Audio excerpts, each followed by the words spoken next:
Klausyk. O kodėl aš turiu tavęs klausyti? Klausyk, sakau.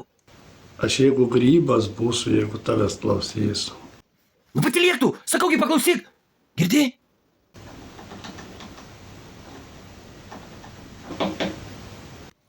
Kas čia, blėt, beldžia? Ai, čia paukščiai pas mane. Ne jau, pituchėliai? Kregždės pas mane duodasi, žinai. Kregždės? Jo, kregždės, čia žvirbliai, aš nežinau. Kregždės, jo. Nu, kad kiek žinau, žiemą kregždės būna Afrikoj. Žvirbliai. Žvirbliai tai pohui, maži, susitvarkysi.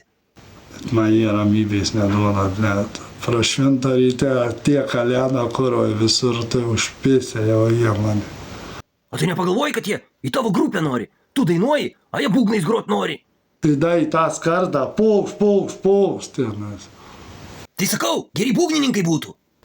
Tiek rūrina, tiek kala, kai genina. Net ir rūrina?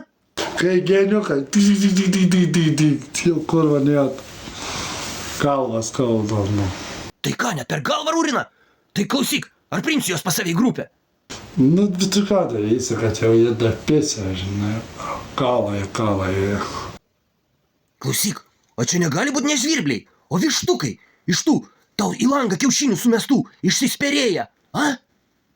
Kiba tau tie kiaušiniai įdomus, aš nežinau, tu kiba kiaušinių pasaulyje gyveni. O tu tipo ne, dar pasakyk, kad jų nevalgai. Aš neįsivaizduoju, kaip matyti visą gyvenimą kiaušinius tik tai. Klausyk, jeigu ką, tai mes net ir nešiojam po du.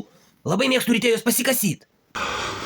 Na tai jau pizdės, jau tau susipisę kanistrai jau tikrai. Kokie kanistrai? Tu ką, nenormalus? Nori pasakyti, jų neturi? Aš normalus esu už tai, kad aš netikiu tokiais bezdėlais čia.